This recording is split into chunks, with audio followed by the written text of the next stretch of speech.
और सिमिलरली यहाँ पे भी मार्क कर दिया 1 2 3 4 इस तरह से।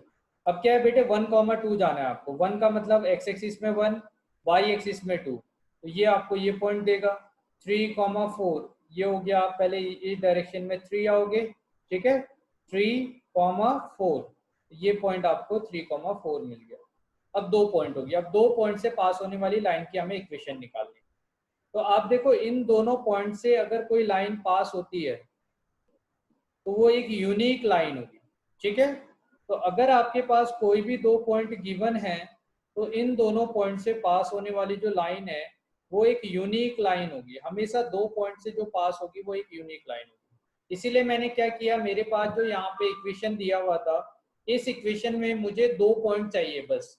वो 2 पॉइंट जो इस लाइन की इक्वेशन को या इस लीनियर इक्वेशन को सेटिस्फाई करें, उन दोनों को ज्वाइन करूंगा तो मुझे क्या मिलेगा, एक लाइन।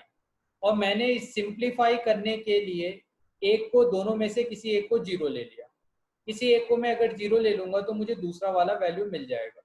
तो यहाँ से मुझे क्या मिल रहा है, जैसे अगर मैं फॉर एन एग्जाम्पल में एक सिंपल सा इक्वेशन लेता हूँ 2x + 4y = 8 अगर हम ले लें, सही है, या आप यहाँ पे +8 कर लो लीनियर इक्वेशन के फॉर्म में अगर मैं लिखता हूँ तो। एक बार आप x को जीरो करो, x को जीरो करूंगा तो ये 4y + 8 = 0 हो जाएगा। तो y = आ गया आपका -2।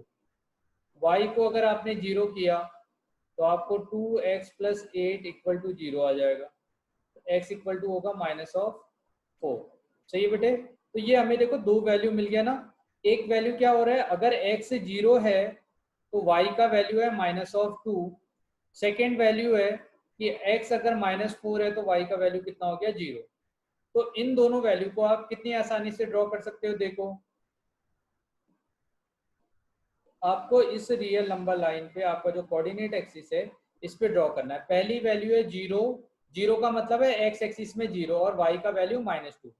तो एक्स एक्सिस में 0 वैल्यू, वाई एक्सिस में -2, तो आप नीचे चले जाओगे क्योंकि ये नीचे की डायरेक्शन में निगेटिव वाई एक्सिस है और ऊपर की डायरेक्शन में कैसा है, पॉजिटिव वाई एक्सिस, ठीक है। इधर हो गया आपका एक्स एक्सिस और इस तरफ हो गया आपका निगेटिव एक्स एक्सिस, ठीक है।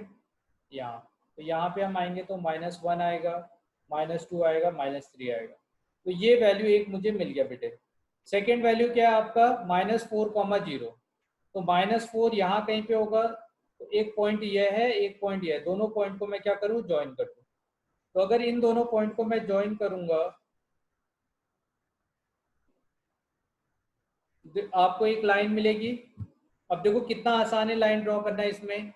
तो हमें क्या करना है, सबसे पहले लाइन ड्रॉ करना सीख लेना है, ठीक है। कोई भी अगर हमारे पास इक्वेशन दे रखी है तो एक सिंपल सा फंडा है कि एक बार x को जीरो करो, y को जीरो करो, एक पॉइंट x एक्सिस में आएगा, एक पॉइंट y एक्सिस में।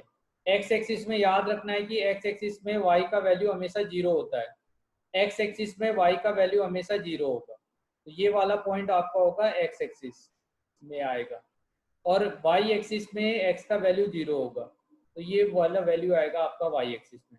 तो हमें क्या करना है, 2 पॉइंट दे रखे हैं तो 2 पॉइंट को ज्वाइन करके, है ना, दोनों पॉइंट को हम क्या करेंगे, ज्वाइन कर देंगे और इन दोनों पॉइंट को ज्वाइन करेंगे तो हमें एक लाइन की इक्वेशन मिल जाएगी। अब मैं कैसे ग्राफिकल मेथड से चेक करूंगा कि मेरा जो इक्वेशन है वो, ये हमारे पास जो ग्राफिकल मेथड है, इस ग्राफिकल मेथड को देख के मैं कैसे चेक करूंगा कि हमारे नंबर ऑफ सॉल्यूशन कितने आने वाले हैं। तो हम क्या करते हैं, इसके लिए हमने जो पहले एग्जाम्पल देखे हैं ना, वही एग्जाम्पल ले लेते हैं। जैसे मान लीजिए हमने एलिमिनेशन मेथड में ये एग्जाम्पल लिया हुआ था 2x वाला, तो मैं सेम यही एग्जाम्पल ले लेता हूँ। तो हमारा क्रॉस क्या होगा, वेरिफिकेशन हो जाएगा कि भाई दोनों मेथड से सेम आंसर आते हैं। तो मैंने ये आपका वैल्यू ले लिया, ठीक है। तो हमारे पास ये वैल्यू आ गई। अब देखो क्या करना है, पहले वाले इक्वेशन को ले लेता हूँ, इक्वेशन 1 को। तो हमारे पास क्या है, 2x + 3y = 5। तो एक बॉक्स बनाएंगे, ठीक है। फिर हमें क्या है, इसमें 3 कॉलम बनाने, एक x का, एक y का, और एक बार x को 0 करेंगे, एक बार y को। यहाँ से एक बॉक्स बना दिया, ये दूसरा बॉक्स हो गया, ठीक है। और हमने इस तरह से ले लिया, सही है। तो यहाँ पे x आ गया और ये y हो गया। हाँ। इधर गेट खोल लेना दिया, जैसे आप जाएंगे तो इधर गेट, यहाँ पे ये क्या हो गया, x की वैल्यू 0 पुट करो। जैसे x की जगह पे आप 0 पुट करोगे तो ये क्या हो जाएगा, 3y इक्वल टू 5 हो जाएगा। तो y इक्वल टू कितना हो जाएगा, 5/3, 5/3 ऐसा हो गया। ठीक है, और एक बार क्या करना है, y को 0 करना है। y को अगर मैं 0 करूँगा तो मुझे क्या मिलेगा, y इक्वल टू 0 पुट करेंगे तो 2x equal to 5, x equal to कितना हो जाएगा, 5/2, है ना। दोनों वैल्यू आ गया हमारे पास, y को 0 करने पे कितना आ गया, ये 5/2 आ गया वैल्यू। ठीक है, तो ये दो वैल्यू आ गया। अब क्या करें, इन दोनों को, ये तो एक तो ये हो गई लाइन की इक्वेशन, और इक्वेशन 2 से भी कुछ वैल्यूज आ रहे होंगे। तो आपका काम क्या होगा, आप प्रॉपर वे में इसको मार्क करके लाइन ड्रॉ करोगे। जैसे फिर से हम एक बॉक्स बनाते हैं,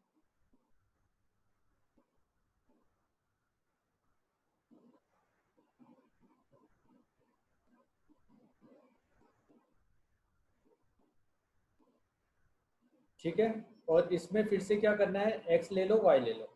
x की जगह 0 पुट करो तो यहाँ पे तो कितना मिलने वाला है, 5y इक्वल टू 7। तो y का वैल्यू कितना आ गया, 7/5। तो x की जगह 0 पुट करेंगे तो y की जगह आएगा 7/5। और सेकेंड है, y की जगह अगर आप 0 पुट करोगे तो x का वैल्यू आएगा आपका 7/3। तो ये दो वैल्यू आ गए। अभी क्या करना है आपको, दोनों जो वैल्यूज आ रहे हैं, इन दोनों वैल्यू को रियल नंबर लाइन पे ड्रॉ कर देना है।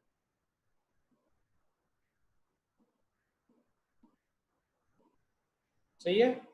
अभी रियल नंबर लाइन पे अगर मैं ड्रॉ कर दूं इस वैल्यूज को,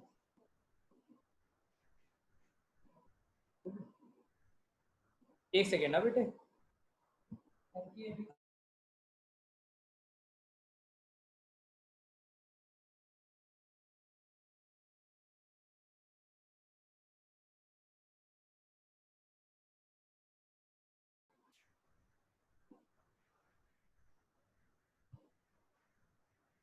तो मैं क्या करता हूँ, जो अपने वैल्यू आ रहा है इस वैल्यू को ड्रॉ कर लूँ। हाँ, तो अप्रोक्सीमेटेड मान लीजिए यहाँ कहीं पे आपका 5/2 आ गया।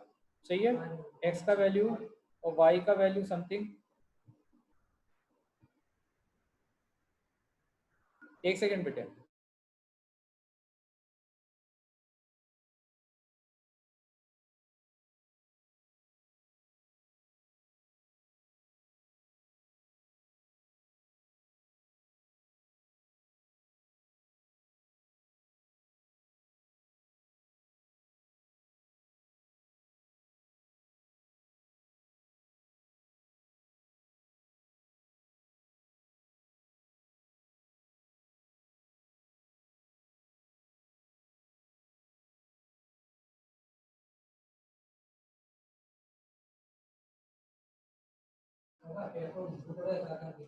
ठीक है भैया, तो 5/2 हमारा 2 आया है और दूसरा वैल्यू 5/3 आया है। इन दोनों को ज्वाइन कर लो आप, है ना। ये जो अपने पास वैल्यूज आ रहे हैं, इन वैल्यू को मान लो अगर हम ज्वाइन करते हैं तो आपको एक लाइन मिल जाएगी। अब देखो ये एग्जैक्टली लाइन नहीं है, ये तो क्या करोगे, जब आप स्केल से ड्रॉ करोगे ना तो आपको उस टाइम पे एग्जैक्टली लाइन मिलेगी। उसके लिए आपको क्या करना है, मार्क कर लेना है जो भी आपकी वैल्यूज आ रही हैं उस वैल्यू, जैसे 5/2 है तो आप क्या करोगे, इसको डिवाइड कर लोगे कि किस तरह से मैं जैसे यहाँ पे क्या है ना, 7/5 आ रहा है, 7/3 आ रहा है, 5/2 5/, इस तरह से आ रहा है। तो आप क्या करोगे, जैसे मैं क्या करूँ कि ये वाला जो पोर्शन है ग्राफ पेपर में क्या होता है कि यहाँ से ये जो एक ब्लॉक है इसको भी हमने 10 पार्ट में डिवाइड किया होता है। तो वहां पे आप एग्जैक्टली मार्क कर पाओगे कि कहाँ पे 5/2 आएगा और किस पॉइंट पे आपका 5/3 आएगा। सही है, तो ऐसे आप क्या करोगे, दोनों वैल्यूज को ड्रॉ कर लोगे। अब क्या है कि अप्रोक्सीमेटेड अगर मैं देखूँ तो ये 2.5 है और ये कितना होगा, 1 पॉइंट आपका 6 समथिंग। ठीक है, इतना हो जाएगा। सेकेंड, अब मैं दूसरी वाली लाइन ड्रॉ करता हूँ। सेकेंड में आपका क्या है, x का वैल्यू और y का वैल्यू, तो ये क्या है, x 0 और y का वैल्यू 7/3। ठीक है, तो x का वैल्यू 0 किस में होता है, y एक्सिस में, तो y एक्सिस में दूसरा पॉइंट आने वाला है 7/5। 7/5 का वैल्यू देखोगे तो कितना होगा, 1.7 5 और फिर 20, तो 1.4। अब देखो 1.4 इससे पहले आ जाएगा, है कि नहीं, 1.6 से तो पहले आने वाला है।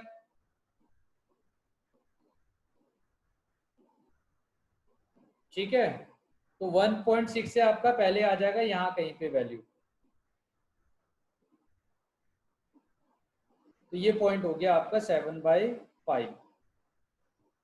और सेकेंड आपको देखना है 7/3, क्योंकि y का वैल्यू अगर 0 है, एक पॉइंट क्या आपका देखो 7/3, x का वैल्यू, y का वैल्यू 0, दूसरा वैल्यू है 0,7/5 ऐसा, तो 7/3 में x एक्सिस में ड्रॉ कर रहा हूँ, तो ये क्या होगा 2 पॉइंट, है ना, 7/3, तो ये होगा 2.6, 2.3 के लगभग, तो यहाँ कहीं पे आपको पॉइंट मिल रहा होगा 2.3, सही है, या सॉरी 7/3 वाला वैल्यू। तो मैं क्या करूंगा, जब इन दोनों वैल्यूज को ज्वाइन करूंगा, जैसे मान लीजिए मैंने इस वैल्यू को ज्वाइन कर लिया इस तरह से, थोड़ा सा इसे नीचे ले लिया, तो कहीं ना कहीं जाके ये क्या करेगा, इंटरसेक्ट कर रहा होगा एक पॉइंट पे, सही है। ठीक है, इस तरह से आप क्या करोगे, जब एग्जैक्टली आप लाइन ड्रॉ करोगे ग्राफ पेपर में, आपको इस तरह से लाइन मिल रहा होगा। तो ये जो इंटरसेक्शन पॉइंट है, ये इंटरसेक्शन पॉइंट इस बात को हमें बताता है कि नंबर ऑफ सॉल्यूशन कितने होंगे। तो अगर एक इंटरसेक्शन पॉइंट आता है, इसका मतलब एक सॉल्यूशन, ठीक है। अगर लाइन पैरेलल जाती है तो 0 सॉल्यूशन, ठीक है। और अगर लाइन एक दूसरे के ऊपर कोइंसाइड करेगी तो हमारे पास कितना सॉल्यूशन हो जाएगा, उस केस में इनफाइनाइट सॉल्यूशन हो जाएगा। तो अभी क्या है, इसके लिए हमारे पास एक प्रॉपर मेथड है कि हम कैसे करेंगे इस चीज़ों को। तो हमारे पास क्या होता है, एक y = mx + c, ये एक लाइन की इक्वेशन है स्टैंडर्ड फॉर्म में। जैसे हम जनरल इक्वेशन की बात करते हैं तो वो तो ax + by + c इस तरह से लिखा जाता है, ठीक है। और मैंने क्या किया, यहाँ पे जो ये वैल्यूज आ रहे हैं इसको हमने ऐसे लिख लिया। अब जो ये लाइन की इक्वेशन मिली, इस लाइन की इक्वेशन में दो चीज आ रहे हैं, एक तो आपका है स्लोप, स्लोप का मतलब है इंक्लिनेशन, लाइन का इंक्लिनेशन एक्स एक्सिस से कितना है। इंक्लिनेशन का मतलब बेटा ये होता है कि कोई भी जो लाइन है वो एक्स एक्सिस से कितना एंगल बनाएगी, ये जो एंगल है ना, कितना एंगल बनाएगी, उसको हम बोलेंगे इंक्लिनेशन। अब ये 30, जैसे आप देखते हो 30 डिग्री बनाए, 40 डिग्री बनाए, 90 डिग्री बनाए, इस तरह से जो भी एंगल बनाए। दूसरा आता है ये सी, इसको कहते हैं हम इंटरसेप्ट, ठीक है। इंटरसेप्ट ऑन वाई एक्सिस, क्या बोला जाता है इसको, इंटरसेप्ट ऑन वाई एक्सिस, सही है। तो यहां से हमारी तीन कंडीशन निकलती है, क्या निकलेगी उसको हम देखेंगे। क्या है हमारे पास, स्लोप जो है, स्लोप बताता है इसका इंक्लिनेशन। मान लीजिए अगर यहाँ पे 30 डिग्री बना है, तो अब मैं इसी लाइन को शिफ्ट कर सकता हूँ। यहाँ पे जो आपकी लाइन है ना, ये देखो आपके पास बेटे जो लाइन आ रही है, इस लाइन को मैं ना शिफ्ट कर सकता हूँ। मैं इसी डायरेक्शन में अगर ऐसे करके शिफ्ट करूं तो इसका एंगल सेम रहेगा, जो है इसका एंगल है 30 डिग्री है तो 30 डिग्री ही रहेगा, सही है। तो इसको हम क्या बोलेंगे, स्लोप बोलेंगे। तो अगर किसी दो लाइन का स्लोप सेम है या दो लाइन पैरेलल है, अगर ये दोनों लाइन पैरेलल है तो इन दोनों का एंगल, वो तो हम जानते हैं, 9th क्लास में भी हमने पढ़ा है कि दोनों का एंगल क्या होगा, सेम होगा, ठीक है। तो ये हो गया दोनों का इंक्लिनेशन। और ये इंक्लिनेशन के लिए बाद में जाके आप एक टर्म पढ़ोगे टेन थीटा, जब मैं आपको ट्रिग्नोमेट्री पढ़ाऊंगा तो उसमें आप पढ़ोगे साइन कॉस टेन, इस तरह से आता है। तो अभी हम खाली बस देखते हैं कि यहाँ पे टेन नाम की कोई चीज होती है, तो ये जो टेन थीटा = जो होगा ना, इसको हम m बोलेंगे, स्लोप। तो अगर दोनों का इंक्लिनेशन या एंगल सेम है तो दोनों का स्लोप सेम होगा। अगर ये दोनों अलग अलग लाइन है और दोनों पैरेलल जाती है तो दोनों में क्या सेम होने वाला है, m सेम होने वाला है। हमें क्या याद रखना है कि इन दोनों में जो क्वांटिटी सेम होगी वो m सेम होगी, मतलब इनका स्लोप सेम होगा। और क्या है दूसरा, अगर हमारे पास y एक्सिस दे रखी है, ठीक है। इंटरसेप्ट का मतलब क्या होता है, इंटरसेप्ट का मतलब है कि कोई भी लाइन y एक्सिस को कहां पे जाके इंटरसेक्ट करेगा, ठीक है। मान लीजिए, तो जैसे हमारे पास एक लाइन यहां से ऐसे करके जा रही है और इस लाइन ने y एक्सिस को 0,5 पे इंटरसेक्ट किया, तो इसका जो इंटरसेप्ट होगा मीन्स c का जो वैल्यू होगा वो 5 होगा, क्योंकि y का वैल्यू 5 है, ये वाला तो x कोऑर्डिनेट बताता है। सिमिलरली कोई दूसरी लाइन है, इस तरह से मान लेते हैं, जो लाइन 0,7 से पास हो रही है, तो यहाँ पे c का वैल्यू 7 हो जाएगा, क्योंकि कोई ना कोई भी लाइन है ना, वो एक ना एक बार तो y एक्सिस को इंटरसेक्ट करेगी, और y एक्सिस को जहाँ पे इंटरसेक्ट करेगी वो वैल्यू हो जाएगा आपका। जैसे अब यहाँ पे मान लेते हैं ये 0,-2 है, तो c का वैल्यू कितना हो गया, -2। तो ये है बेटे। तो मुझे क्या करना है, जब भी आपके पास ऐसा कोई लाइन मिलेगा, उस लाइन को आप ना y = mx + c के फॉर्म में रिप्रेजेंट कर सकते हो। कैसे? जैसे आपके पास ax + by + c है, तो आप क्या करो, by को इधर रहने दो, c को दूसरी तरफ ले जाओ, ax को भी इधर ले आओ। तो ये y = क्या लिख लिया हमने, -a/b x - bc/b। ठीक है, तो ये यहाँ पे y = इस वाले वैल्यू को हमने m बोला है और इसको हमने c बोला है, कैपिटल C। तो m की जगह पे हम क्या लिख रहे हैं, -a/b, और हम क्या कह रहे हैं, c क्या है, कैपिटल C क्या है, -c/b। बात समझ में आ गई? ठीक है, लाइन दो ही चीज से जाना जाता है, एक स्लोप से, एक इंटरसेप्ट से। अगर दो लाइन पैरेलल है तो उसका स्लोप सेम होगा। अगर दोनों लाइन वाई एक्सिस को एक ही पॉइंट पे इंटरसेक्ट कर रही है, तो दोनों, जैसे या दोनों का इंटरसेप्ट सेम है, जैसे मान लीजिए एक लाइन है जिसका इंटरसेप्ट, ये दोनों लाइन वाई एक्सिस पे ऐसे इंटरसेक्ट कर रही है, तो दोनों का इंटरसेप्ट सेम होगा, सी इतना ही होगा। अब मैं आपको कुछ एग्जांपल देता हूं जिससे हम समझेंगे। जैसे मान लीजिए आपने y = 2x + 3 लिया, दूसरा हमने y = 2x + 5 ले लिया। इन दोनों में क्या डिफरेंस है, दोनों जो हमने लिखा हुआ है, दोनों ही लाइन इक्वेशन 1 और इक्वेशन 2 जो लाइन है, तो इक्वेशन 1 और इक्वेशन 2 जो लाइन होगी ना बेटे, देखो इसमें x का जो कोफिशिएंट है वो स्लोप बताता है। मीन्स दोनों लाइन क्या होगी आपकी, देखो कितना आसान है लाइन ड्रॉ करना। अगर आपने क्या किया, ऐसे फॉर्म में कन्वर्ट कर लिया लाइन को, तो आप बड़ी आसानी से ड्रॉ कर सकते हो।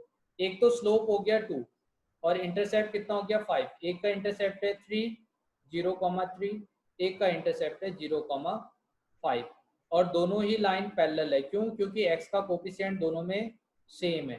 तो अगर दोनों में x का कोफिशिएंट सेम होगा, तो आप क्या करोगे, ऐसे करके एक लाइन बना दोगे।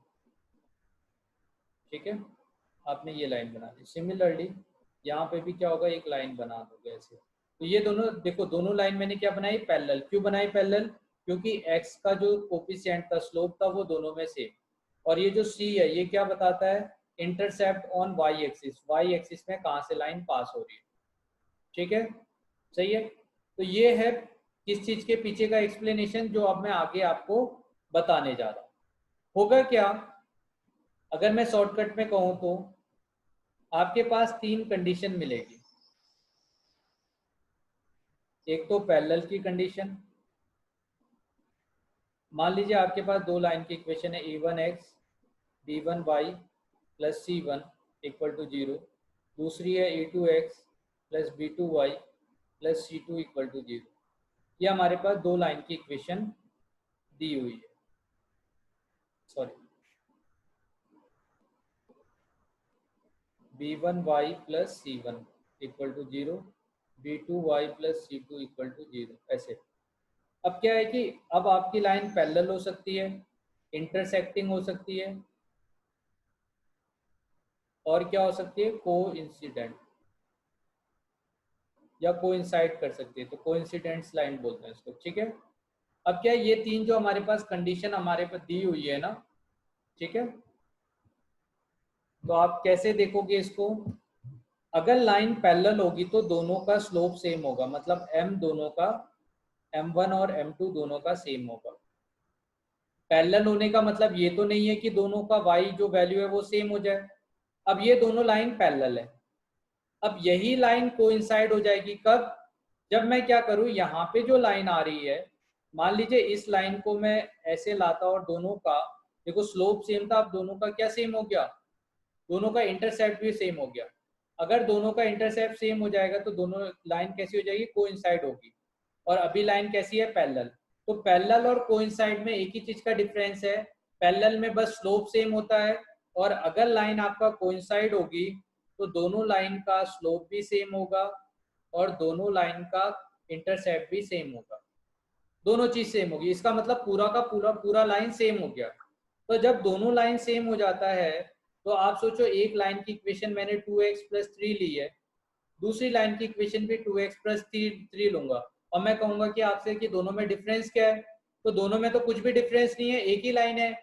तो अगर दोनों लाइन एक है तो a1 a2 का वैल्यू, b1 b2 का वैल्यू और c1 c2 का वैल्यू, ये तीनों दोनों इक्वेशन का क्या होता है, सेम रहता है। ठीक है, तो इसलिए यहाँ पे ऐसा लेंगे। अब ऐसा क्यों लेते हैं ये हम नेक्स्ट क्लास में डिस्कस करेंगे, और तब तक का आपको इसको सोचना है। दूसरा है आपका इंटरसेक्टिंग लाइन। अब देखो, जैसे ये लाइन हमारे पास दी हुई है, इस लाइन का अगर मैं इंक्लिनेशन इंटरसेक्शन है, देखो इसको थोड़ा सा अगर मैं टिल्ट कर दूं तो अब दोनों का क्या सेम नहीं है, स्लोप सेम नहीं होगा। अगर दोनों का स्लोप सेम नहीं है तो लाइन कहीं ना कहीं जाके एक दूसरे को इंटरसेक्ट करेगी। बात समझ में आ?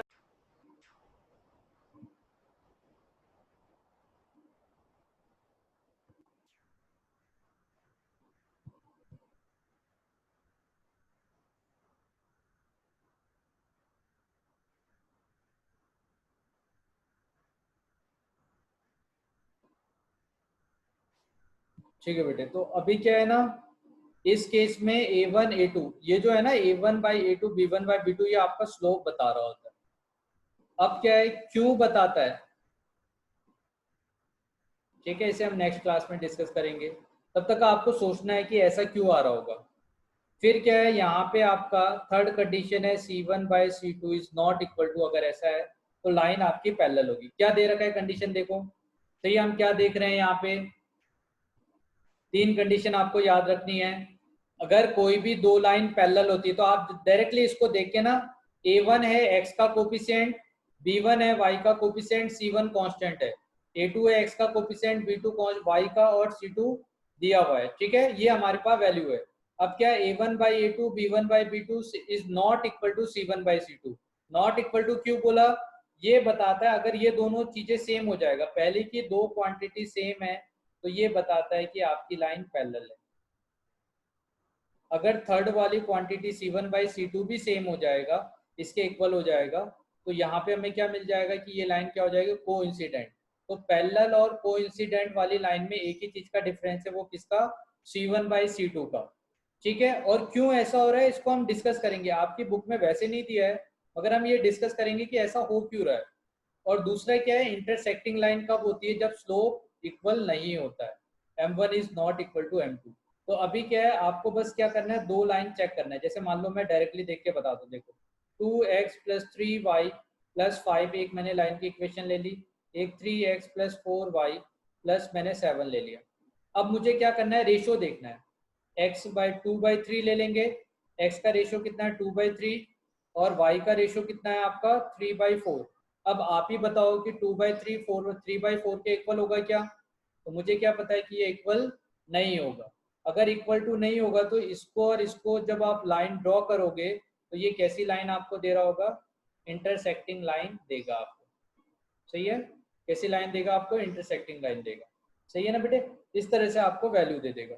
सिमिलरली मान लीजिए आपके पास एक इक्वेशन है 4x+6y+5 इक्वल टू 0, दूसरी है 8x+12y, सॉरी यहाँ पे भी x हो गया आपका,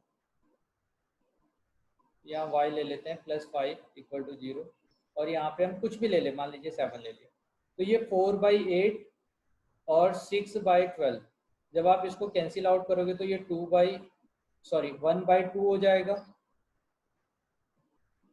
1/2 होगा। इसे भी कैंसिल आउट करेंगे 1/2, तो ये तो इक्वल है, मगर इज नॉट इक्वल टू 5/7। तो यहाँ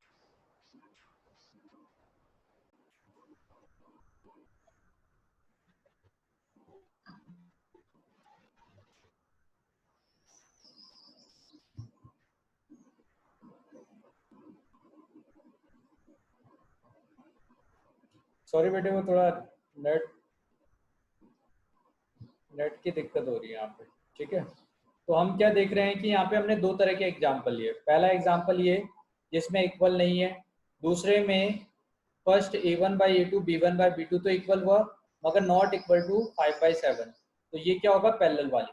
तो आपको क्या करना है, ये तीनों बस जो हमने कंडीशन लिखी है, बस आप ये कंडीशन देखोगे और चेक करोगे, ठीक है। तो आपकी एनसीईआरटी की एक एक्सरसाइज तो पूरी इसी के ऊपर है कि ग्राफिकल मेथड से आप नंबर ऑफ सॉल्यूशन देखो। अगर आपकी लाइन कोइंसाइड होती, इंटरसेक्टिंग होगी, तो यूनिक सॉल्यूशन होगा। कितने सॉल्यूशन होंगे, यूनिक, क्योंकि एक बार इंटरसेक्ट करेगी। अगर आपका पैरेलल होता है तो नो सॉल्यूशन, कभी भी इंटरसेक्ट नहीं करने वाली। और अगर आपका कोइंसाइड होगा तो इस केस में होगा इनफाइनाइट सॉल्यूशन। कितने सॉल्यूशन हो जाएंगे हमारे, इनफाइनाइट सॉल्यूशन हो जाएंगे। सही है, ऐसा हो जाएगा। सही है बेटे, तो इस तरह से आपको करना है। तो आज हम यहीं तक का कर रहे हैं, ठीक है। अपना यहाँ तक का सबको समझ में आया।